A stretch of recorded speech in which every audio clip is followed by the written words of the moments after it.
인생은 시험의 연속이라는 말이 있듯이 우리 인생 가운데 시험이 없는 인생은 존재하지 않을 만큼 누구나 살아가면서 수많은 시험을 치르게 됩니다. 그만큼 인간은 크고 작은 유혹에 노출되어 있다는 의미이기도 합니다. 우리는 신앙생활을 하다 보면 때때로 이런 말을 듣게 됩니다. 나 시험 받았어. 이 말은 누군가로 인해 마음이 불편하거나 상처를 입어서 그 사람을 보거나 특정 상황을 만나는 게 괴롭다는 뜻으로 사용하고 있습니다. 실제로 시험에 들어서 교회를 떠나는 사람들이 참 많이 있더라고요. 주기도문에 우리를 시험에 빠지지 않게 하시고 악에서 구하소서라는 내용이 나오는 이유도 바로 여기에 있습니다. 예수님 당신도 유혹을 받았다고 복음서에서 기자들이 증언하고 있습니다. 그것이 오늘 설교 본문인 4장 마태복음 4장 1절에서 11절의 말씀입니다.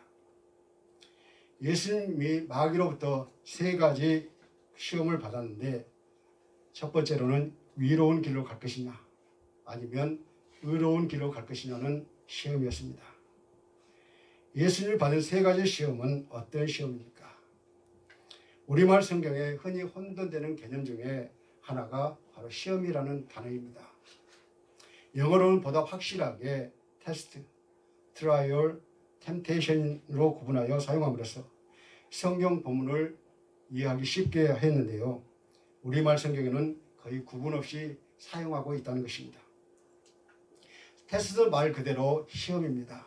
하나님이 성도들에게 얼마나 믿음이 있는지 성도를 테스트하고 또 사탄이 성도를 넘어뜨리기 위해서 테스트한다고 말하고 있습니다. 트라이얼은 시련과 역경을 뜻합니다. 하나님이 성도에게 온전한 믿음을 갖게 하기 위해 본격적으로 연단하는 그 고난의 형태를 말하고 있습니다. 세 번째로 템테이션은 유혹이라는 뜻입니다. 마귀가 믿는 자들을 죄에 빠지게 하기 위해서 달콤한 말로 유혹하거나 인간을 욕심으로 인해 미혹되는 것을 말하고 있습니다. 저는 오늘 그 중에서도 본문의 말씀을 통해서 예수님께서 공생에 시작하시기 전에 마귀의 시험, 곧 템테이션을 받으신 사건을 살펴보면서 저와 여러분과 함께 은혜를 나누고자 합니다. 마귀의 첫 번째 시험은 육체적 욕망을 이용한 시험이었습니다. 오늘 본문 4장 2절에 보니까 40일을 밤낮으로 금식하신 후에 줄이신지라 라고 말씀하고 있습니다. 예수님께서 마귀에게 시험을 받으셨다는 것은 예수님께서 공생의 기간 동안 많은 기적을 베푸신 그러한 사건보다 놀라운 일이지만 마귀가 절대 주권을 가지고 그것을 했다고는 볼 수가 없습니다. 왜냐하면 예수님께서 성령에게 이끌려 마귀에게 시험을 받으러 광야로 가셨기 때문에 모든 것이 전능하신 하나님의 승인 없이는 불가능한 일이라고 말하고 있습니다. 예수님께서 광야에 나가서 40일 동안 밤낮으로 금식하셨다는 것은 한 끼도 들으시지 않으시고 하루 종일 금식을 40일 동안 지속하셨다는 뜻입니다. 그러면서 여기서 예수님의 인성에 대한 분명한 언급을 하신 그러한 구절이었습니다. 40일 밤낮 동안 음식을 전폐하고 육체적 소욕을 제어하셨는데 아마 이 기간 동안 하나님과 깊은 영적 교제의 세계로 들어갔을 것입니다. 예수님이라고 해서 배고프지 않으셨을까요? 하지만 예수님은 하나님의 뜻을 만족시키시고 당신의 공생의 준비를 위해 필요한 순종과 충성을 증명하시려 이 육체적 극기의 그런 시간을 할애하셨던 것입니다. 하지만 금식 기간이 끝난 후에 심히 줄이셨다고 말하고 있습니다. 그리고 식욕의 고통으로 인해서 당신의 육체를 매우 탈진 상태가 되었을 것입니다. 만약 예수님이 배고픔의 고통을 겪으시지 않으셨다면 십자가상의 죽음이 헛된 일이 됩니다. 예수님의 고통이 우리 인간이 느끼는 고통과 동일한 그런 고통이었습니다. 그러므로 이 시험은 예수님만의 특별한 상황이 아니라 우리 모든 인간들이 직면하고 있는 공통의 문제라고 할 수 있습니다. 이러한 상황이 있던 예수님에게 사단이 다가와서 말을 합니다. 오늘 본문 4장 3절에 네가 만일 하나님의 아들이거든 이 돌들로 떡덩이가 되게 하라. 여기서 우리가 볼 수 있는 것은 마귀가 예수님을 시험하고 넘어뜨리기 위해서는 가장 먼저 꺼낸 말이 네가 만일 하나님의 아들이거든 이라는 말이었습니다. 마귀가 이렇게 말한 것은 예수님이 세례를 받을 때 하나님께서 예수님에게 내 사랑하는 아들이라고 그렇게 부르셨기 때문이죠. 예수님 당시에 40일 동안 아무것도 드시지 않았기 때문에 주변의 모든 것이 먹을거리로 보였을지도 모릅니다. 먹을거리 문제는 인간 생존에 가장 중요한 것이기 때문이죠. 그렇기 때문에 마귀의 요구는 예수님에게도 아주 실존적인 유혹을 했습니다. 게다가 40일 금식한 후에 그야말로 극도로 배고픔을 느끼고 계시던 예수님께 나와서 건넨 마귀의 첫 번째 유혹은 이 돌들로 떡덩이가 되게 하라는 말이었습니다. 예수님을 유혹하기 위하여 굶주림이라는 육체적 욕망을 이용한 것이죠. 돌을 기적적으로 떡으로 만들어 먹으라는 이 시험은 비정상적인 떡을 추구하지 말라는 그러한 말씀입니다. 그리고 더욱 중요한 것은 하나님의 능력을 잘못 사용하지 말라는 메시지입니다. 이처럼 마귀는 상대의 약점을 파고드는 유혹 전술을 펼치고 있습니다. 사랑하는 성도 여러분, 우리는 마귀가 우리를 시험할 때는 생소한 것으로 시험하지 않습니다. 예수님은 얼마든지 돌들로 떡덩이를 만들 수 있으셨습니다. 우리는 예수님의 오병이어의 기적을 잘 알고 있습니다.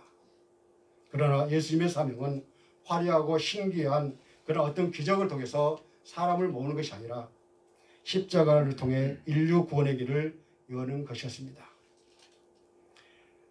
오늘 본문 마태복음 4장 4절에 사람이 떡으로만 살 것이 아니요 하나님의 입으로부터 나오는 모든 말씀으로 살 것이라 하였느니라. 아멘. 말씀이신 예수님께서는 기적적인 떡의 유혹을 넘어가지 않고 구약의 신명기 8장 3절의 말씀으로 마귀의 유혹을 대처하셨습니다. 선악과의 유혹에 넘어간 하와와는 달리 예수님은 마귀와 일체 불필요한 대화는 하지 않으시고 오직 기록된 성경 말씀만으로 마귀의 유혹을 물리치셨던 것입니다. 물론 떡의 추구가 잘못된 것은 아닙니다. 예수님은 떡의 추구가 잘못이라고 하지 않았습니다. 그래서 떡으로만이라고 말씀하신 것이죠. 떡이 주린 육체를 배부르기는 할 수 있습니다. 그러나 떡으로 생명력을 유지하는 데는 한계가 있다는 것이죠. 왜냐하면 인간의 육체는 영원하지 못하기 때문입니다. 우리에게 영원한 생명력은 오직 하나님의 말씀에서만 나온다는 것입니다. 떡으로만 살려고 하는 것은 마귀의 유혹입니다. 즉 떡도 추구하면서 말씀과 기도를 더 앞세워야 합니다. 왜냐하면 하나님의 말씀이 우리를 영원히 살리기 때문입니다. 우리가 하나님의 입으로부터 나오는 모든 말씀을 살고자 한다면 평소 하나님의 말씀을 묵상하고 그 말씀을 마음에 담아두어야 합니다. 마귀의 두 번째 시험은 하나님의 말씀을 적당히 왜곡한 시험이었습니다. 여기서 우리는 마귀의 시험이 얼마나 교묘한지 우리에게 분명하게 보여주고 있는 것입니다. 오늘 본문 4장 5절에 보니까 이에 마귀가 예수를 거룩한 성으로 데려가다가 성전 꼭대기에 세우고 라고 말하고 있습니다. 마귀가 예수님을 시험에 빠뜨리려고 했던 두 번째 유혹은 상대의 강점을 이용하여 교만하게 만드는 것으로 예수님을 거룩한 성으로 데려다가 성전 꼭대기에 데리고 갔습니다. 여기서 거룩한 성이란 예루살렘 성을 말하고 있습니다. 거룩한 성에 있는 성전 꼭대기는 해발 750m의 높이에 있는 예루살렘 성전은 깎아지른 기드론 골짜기를 내려다보는 그런 장소일 것입니다. 마귀가 성경을 인용하며 시험하기 위해 예수님을 성전의 가장 높은 곳으로 인도한 것입니다. 마귀가 그곳에 예수님을 세웠다는 것은 예수님이 능력이 없어서 끌려가 세워진 것이 아니라 하나님의 뜻에 잠시 사단이 주관하는 시험에 응하도록 세워진 것이라고 말하고 있습니다. 이처럼 마귀는 말씀을 교묘하게 자기 목적을 위해 가감하면서 유혹하는 자라는 것입니다. 그리고 이러한 속임수는 오늘날도 여전히 계속되고 있다는 사실입니다. 이단은 무엇을 가지고 사람들을 미혹합니까? 마귀가 예수님을 미혹하는데 성경 말씀을 인용했듯이 바로 성경 말씀입니다. 그러므로 우리는 성경을 알 때 정확하게 알아야 하고 말씀을 읽되 그 뜻을 분명하게 알아야 한다는 것입니다. 본문 4장 6절에 이르되 네가 만일 하나님의 아들이거든 뛰어내리라 기록되었으되 그가 너를 위하여 그의 사자를 명하시리니 그들의 손으로 너를 받들어 발이 돌에 부딪히지 않게 하리로다 하였느니라. 마귀는 천사가 손으로 받들어 발을 돌에 부딪히지 않게 하실 것이라는 시편 91편 11절과 12절의 말씀을 인용하면서 예수님께서 네가 만일 하나님의 아들이거든 뛰어내리라고 유혹했습니다. 마귀의 이 유혹도 매우 매력적입니다. 사탄이 성경 말씀까지 인용하며 강교한 모습을 우리에게 보이고 있습니다.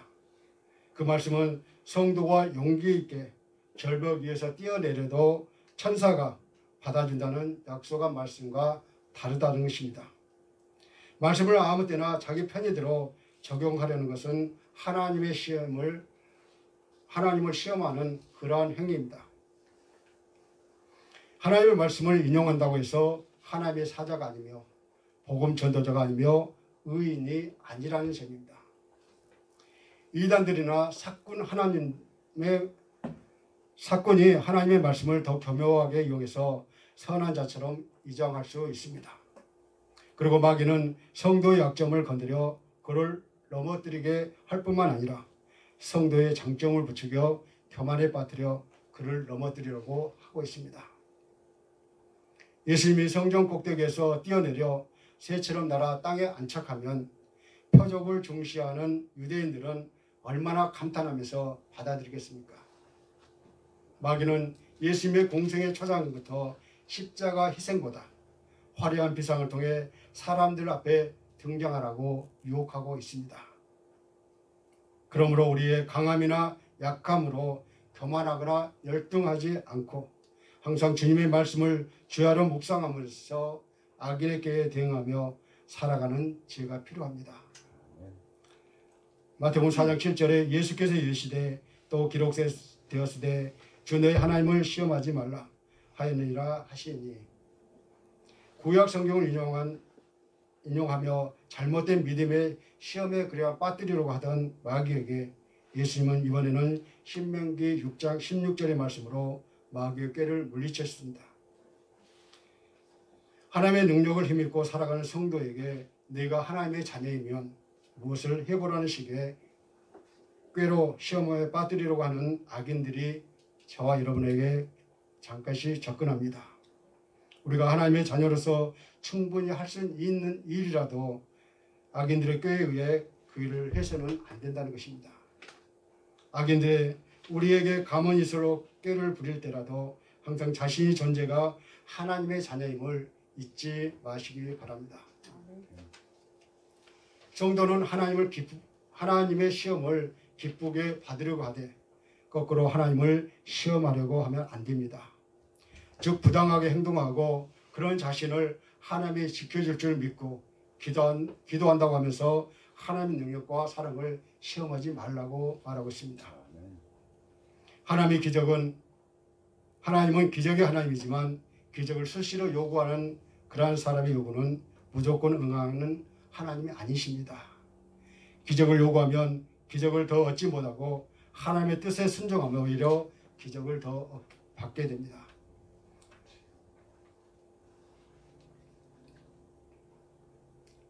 우리가 계속 기적을 바라고 표적을 바랄 때 예수님이 요나의 표적밖에 없다고 그랬잖아요.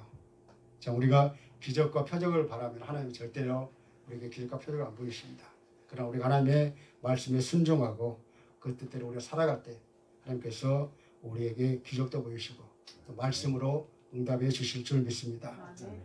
사단의 세 번째 시험은 하나님과의 관계를 깨뜨리려는 그런 유혹이었습니다. 오늘 본문 4장 8절과 9절을 보면 마귀가 또 그를 데리고 지극히 높은 산으로 가서 천하만국과 그 영광을 보여 이르되 만일 내게 엎드려 경배하며 이 모든 것을 내게 주리라. 마귀가 두 번째 기회에도 예수님이 넘어가지 않자 이번에는 예수님을 지극히 높은 산으로 데리고 가서 천하만국을 다 보여주며 부와 권력을 믿기로 자신에게 경배할 것을 요구하고 있습니다. 8절에 지극히 높은 산은 누보산이라는 주장도 있지만 사실상 히말라야 산에서도 천하만국을 다 볼 수가 없습니다. 결국 이 시험은 환상 중에 펼쳐진 시험인데 사단이 천하만국과 그 영광의 환상을 보여주며 자신에게 경배하면 그것을 주겠다고 유혹한 것입니다. 마치 자신이 다 줄 것처럼 말하는 교만한 모습을 보십시오. 이 시험은 권력, 욕망에 대한 시험입니다. 사람이 출세하고 권력을 가져서 화려한 조명과 시선을 받는 것은 매력적이지만 그처럼 세상 권력과 영광을 추구하다가 망한 인생이 한둘이 아닙니다. 현대인들은 부와 권력과 명예를 위해서 부정한 방법을 통해서라도 돈과 권력을 손에 넣고 싶어합니다. 마귀가 이것을 노리는 것입니다. 섬김의 대상이 아닌 것을 섬긴다면 그것은 자신의 영혼을 파는 것과 다름이 없습니다. 오직 경배의 대상은 하나님 한 분밖에 없음을 기억하시기 바랍니다. 오늘 본문 4장 10절에 이에 예수께서 말씀하시되 사단아 물러가라 기록되었으되 주 너희 하나님께 경배하고 다만 그를 섬기라 하였느니라. 세 번째 유혹 앞에서 예수님은 사단아 하고 말씀하셨습니다. 이것은 고난과 십자가와 부활이라는 예수님의 운명을 막으려던 베드로를 향해서 마태복음 16장 23절에서 예수님이 던지신 말씀과 똑같은 말씀입니다. 예수님께서 세 번째 마귀의 시험에도 신명기 6장 13절의 말씀으로 마귀를 물리치셨습니다. 예수님을 시험한 마귀와 같은 악인들이 어리석은 질문이나 꾀로 시험할 때 지혜로운 답을 통해 물리칠 수 있는 방법은 오직 하나님의 말씀뿐이라는 것입니다. 고난을 무조건 저주하고 세상의 부귀영화를 부추기는 것은 곧 마귀의 유혹이라는 뜻입니다. 하나님의 말씀으로 시험을 이기기 위해서는 늘 하나님의 말씀을 예수님처럼 마음에 담아두어야 할 것입니다. 그러기 위해서는 오직 하나님의 말씀인 성경을 즐거워하여 그의 말씀인 성경을 주야로 묵상해야 할 것입니다. 4장 11절에 이에 마귀는 예수를 떠나고 천사들이 나와서 수종드니라.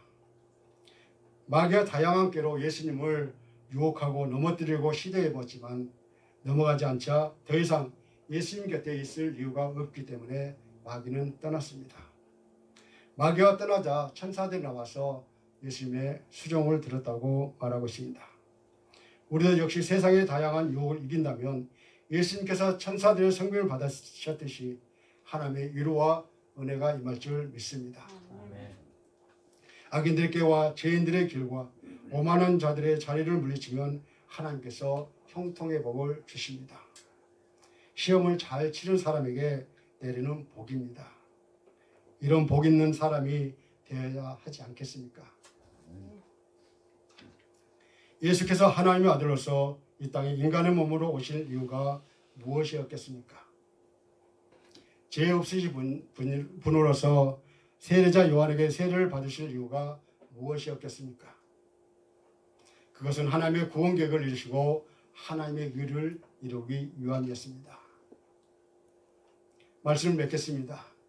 예수님께서 왜 마귀에게 시험을 받으셨습니까? 여기에는 하나님의 뜻이 분명히 있습니다. 하나님께서 욥의 믿음을 확인하기 위해서 사단에게 욥을 시험할 것을 허락하신 것과는 차원이 다릅니다. 하나님께서 예수님을 마귀에게 시험받도록 하신 이유는 예수님의 믿음을 보기 위함이 아니었습니다. 아담 이후로 이 세상을 살아가는 모든 사람에게는 끊임없이 마귀의 시험이 있었습니다. 그리고 그 시험을 예수님처럼 하나님의 말씀으로 이겨야 함을 보여주신 것입니다.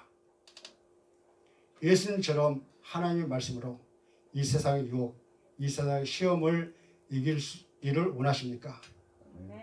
그렇다면 주야로 하나님의 말씀을 작은 소리로 읊조리고 묵상을 해보십시오.